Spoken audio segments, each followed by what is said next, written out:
শীতের সকাল, এই শীতের মধ্যে এক ঝাঁক মানুষ বিল সেকে মাছ ধরার যে উৎসব, সেই উৎসবে মেতে উঠেছে। প্রচুর ঠান্ডা আমাদের উত্তরবঙ্গে। এই বিলে বা ঝিলে স্যালো মেশিন লাগিয়ে পানি সেকে দেশীয় মাছ সংগ্রহ করছে। আসলে আগের মতো দেশীয় মাছ কিন্তু এখন নেই। এই যে মাছ দেখাচ্ছে, এই ঝিলে যে প্রাকৃতিক মাছ, এই মাছ কিন্তু আগের মতো নেই।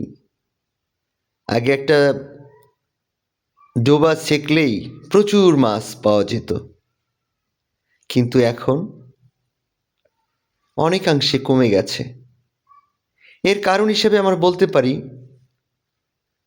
কীটনাশকের ব্যবহার। কীটনাশকের ব্যবহারের ফলে শুধু মাছ নয়, অন্যান্য প্রাণীও মারা যায়।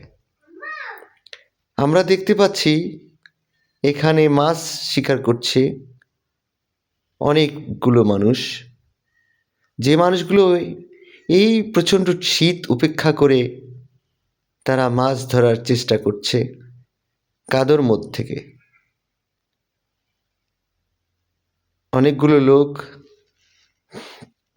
তারা মাছ ধরছে, আমাকে মাঝে মাঝে মাছগুলো দেখাচ্ছিল।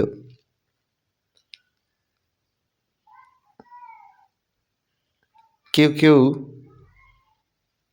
প্রচুর শীতের কাপড় পরে, টুপি পরে এই মাছ ধরছে।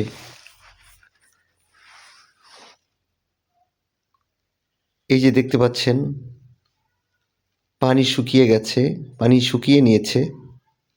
তারপরে কাদোর মধ্য থেকে বিভিন্ন ধরনের দেশীয় মাছ তারা কিন্তু সংগ্রহ করছে। এই যে এক ধরনের, এগুলোকে শাটি মাছ বলে, আমরা এদিকে শাটি মাছ বলি। শাটি মাছ সংগ্রহ করছে। এই পুকুরটা, এটা পুকুর না, ডোবা, মানে ব্রিজের পাশেই ডোবা। এই যে ব্রিজ দেখছেন,